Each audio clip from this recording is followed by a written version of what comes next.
ಎಲ್ಲರಿಗೂ ನಮಸ್ಕಾರ. ಬೆಳಗ್ಗೆನೆ ಎದ್ಬಿಟ್ಟು ಮಣ್ಣು ಹೊಡಿಯಾಕಂತ ಬಂದ್ಬಿಟ್ರು. ನಿನ್ನೆ ಹೇಳಿದ್ನಲ್ಲ ಧೂಳೆಲ್ಲ ಆರಿಸ್ಕೊಂಡು ಹೊಡೆದವಂತ, ಅದಕ್ಕೆ ಇವತ್ತು ನ್ಯಾಯ ತೀರ್ಮಾನ ಮಾಡ್ತಾರಂತೆ.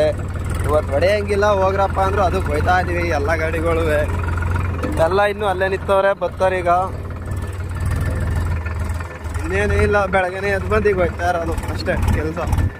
ನಡೆಯೋ ಬೆಳಗ್ಗೆ ಎದ್ದು ಯಾರ ಮುಖ ನೋಡೋದು ಏನೋ ಗೊತ್ತಿಲ್ಲ. ಹೋಗೋರು 2 ಕಿಲೋಮೀಟ್ರಿಂದ ಬಂದೋ ಮಣ್ಣು ಹೊಡಿಯೋಣ ಅಂತವ.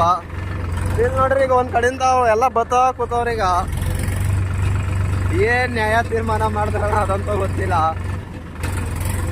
ದಿವಸ ಬರೋದು ಈಗ ಬೆಳಗ್ಗೆನೆ ಬಂದಿದ್ದೀವಿ, ಖಾಲಿ ಹೋಗಂಗೆ ಐತಿ. ಈಗ ಎಲ್ಲ ಗಾಡಿಗಳು ಬಂದು ನಿಂತಿದ್ದು. 7 ಗಂಟೆಗೆ ಫೋನ್ ಹಾಕಿದ್ರಲ್ಲ ಗುರು, ಹೊಡಿತಾ ಇದೀವಿ ಮಣ್ಣು ಹೊಡಿತೀವಿ ಬರ್ರಪ್ಪ ಬೇಗ ಅಂತವ. ಇಲ್ಲಿ ನೋಡಿ ಬಂದರೆ ಯಾವಾಗ ನ್ಯಾಯ ತೀರ್ಮಾನ ಮಾಡ್ತಾರಂತೆ. ಸರಿ ಬಿಡು, ಅದು ಏನೈತದೆ ಅಂತ ನೋಡಿಕೊಂಡು ಬೆಳಗ್ಗೆ ಒಂದು ವೀಡಿಯೋ ಹಾಕ್ತೀನಿ, ನೋಡ್ಕೊಬಿಡಿ. ಹಂಗೆ ಒಂದು ಫಾಲೋ ಮಾಡಿ, ಒಂದು ಲೈಕ್ ಕೊಡಿ.